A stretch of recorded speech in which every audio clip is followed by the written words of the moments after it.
lammiileen Itoophiyaa hedduminaan ilmaan Oromootaan kanneen baqattummaan biyya Saawud Arabiyaa keessa jiran ammallee dararama guddaa keessa jiraachuu maddeen himani.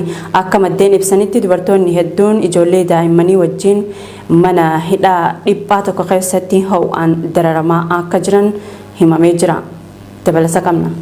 Lammiileen Itoophiyaa hedduminaan ilmaan Oromootaan kanneen baqattummaan biyya Saawud Arabiyaa keessa jiran ammallee dararama guddaa keessa jiraachuu maddeen himani.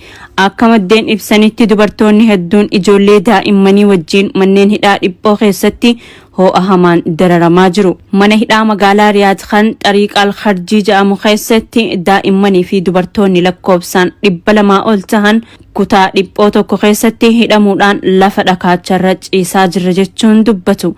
Haawwoliin achi keessatti ilmaaniin dararamaa jiran kanneen maddeen qunnaman.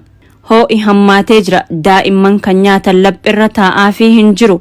Akka badaa rakkachaa jirra. Imbaasiin dhufee nu ilaalaa hin jiru jaan baqattoonni kunneen. Kana malees magaalota Saawud Arabiyaa garagaraa keessatti lammiileen kunneen akka bineensaatti ari'amuun adamfamaa jiraachuu himu maddeen odeeffannoo keenya. Namoonni waraqaa hayyama jireenyaa qabanis kan hin qabnes lammii Itoophiyaa taanaan ni reebamu. Faallaa kanaa ammoo lammiileen biyya biroo nagayaan dalagachaa jiru jaa. Dhalataan Oromoo magaalaa Riyaad irraa bilbilaan qunnamne. Tibba dabre erga duulli reebichaa saamichaa fi hidhaan jumlaa lammiilee Itoophiyaa irratti gaggeeffamuu eegalee dararaa hedduu booda mootummaan Itoophiyaa namoota gara biyyaatti galchuu eegalee jira. Tarkaanfiin namoota gara biyyaatti deebisuuf eegalame kun kan jajjabeeffamu ta'us raawwiin isaa harkifataadha. Yeroo ammaa dararaan daran hammaatee waan jiruuf qaama nu dhaqqabu barbaannaa jaani. Dhimma kanarratti imbaasii Itoophiyaa garas jiru bilbilaan dubbisuuf yaaliin goone nuuf hin milkooyne. Oduma walqabateen baqattoonni Oromoo biyya Yaman magaalaa Adan keessa jiran rakkoo hammaataa nurra gahaa jirtuuf dirmannaa homaatuu dhabuun sadarkaa lubbuun jiraachuun keenya nu yaaddeessurra geenyee jirraa jaani. Yeroo ammaa baqattoonni kunneen qarqara bishaanii iddoo balfi itti gatamu dirreerra gaaddisa afataa fi uffata tokko malee galaa jiraachuu himuun dirmannaan akkaan isaan barbaachisu himanii jiru. Ammas oduun kun akka taantisniif dhiyaata. Baqattoonni Oromoo biyya Yaman magaalaa Adan keessa jiran rakkoo hammaataa nurra gahaa jirtuuf dirmannaa homaatuu dhabuun sadarkaa lubbuun jiraachuun keenya yaaddeessurra geenyee jirraa jaani. Yeroo ammaa baqattoonni kunneen qarqara bishaanii iddoo balfi itti gatamu dirreerra gaaddisa afataa fi uffata tokko malee galaa jiraachuu himuun dirmannaan akka isaan barbaachisu himani. Isaan keessatti daa'immanii fi dubartiin ulfaalleen kan argaman yoo ta'u nyaataa fi dhugaatii dhabuun UNHCR fi qaama biroo irraas gargaarsa tokkollee dhabanii jireenya gadadoo keessa jiraachuu dubbatu.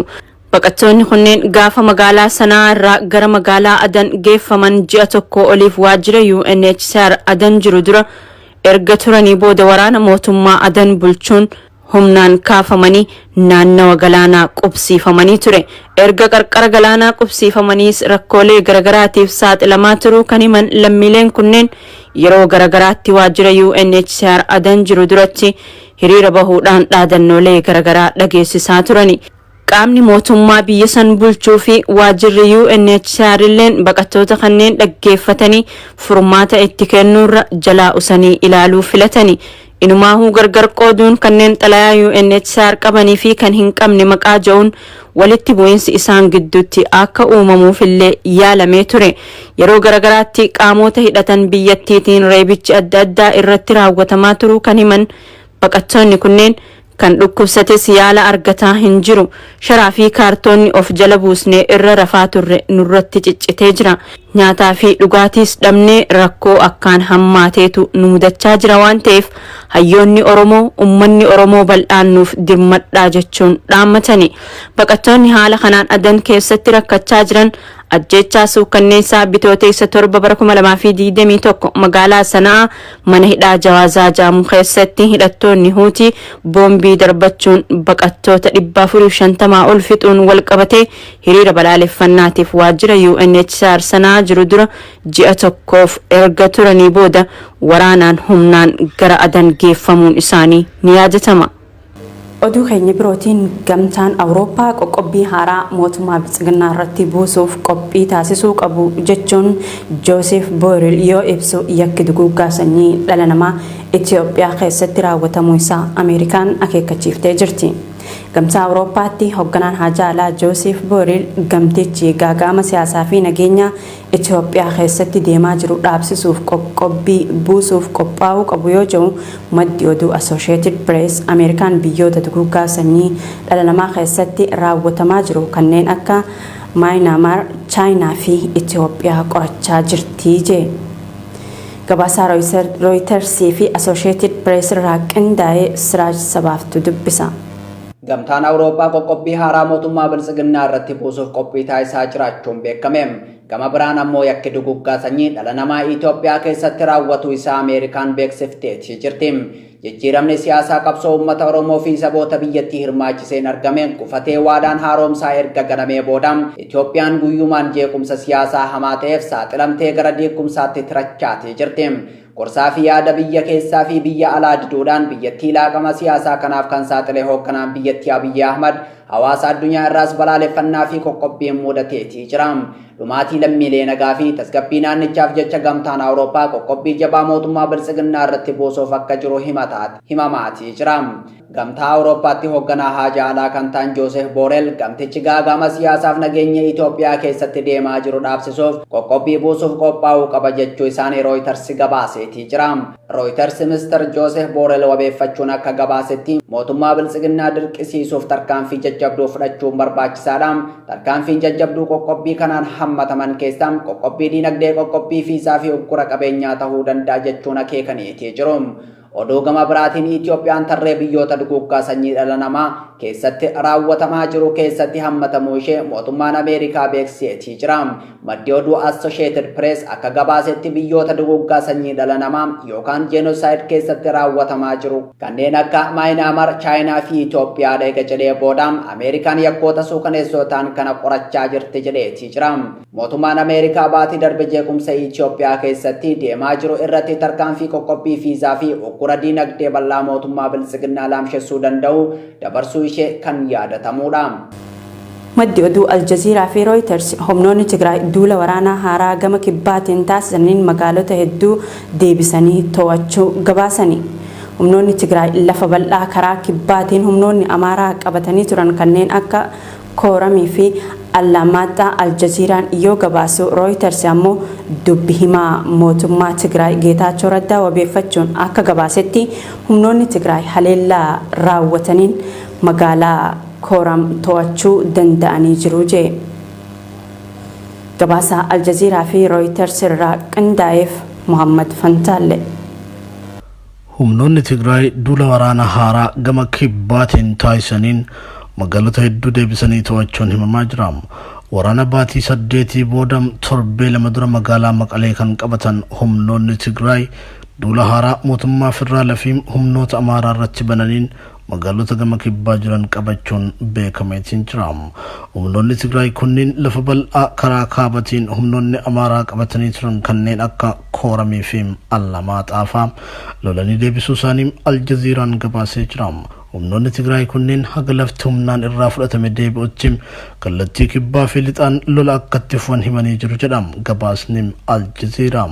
Bifa wal fakkaatuun maddi oduu Reuters gabaasa baaseen waraanni Tigraay haleellaa haaraa qaamota mootummaa irratti baneen gama kibbaatti qajeelaa jira jechuun gabaasee jira. Itti dabaluunis magaalaa Kooram kan kiiloomeetira 170 Maqalee irraa fagaattu dabalatee bakkeewwan biroo hedduun to'annoo humnoota Tigraay jalatti kufuu isaanii dubbi himaan mootummaa Tigraay Geetaachoo Raddaa fi jiraattota naannichaa wabeeffachuun Reuters gabaasee jira. Waraanni Tigraay gama isaatiin ibsa baaseen lola kanaan humna addaa Amaaraa fi waraana mootummaa federaalaa irratti miidhaa guddaa dhaqqabsiisuu fi taankiiwwan dabalatee meeshaalee waraanaa gurguddaa hedduu loltoota mootummaa irraa hiikkachuusaa ibsee jira.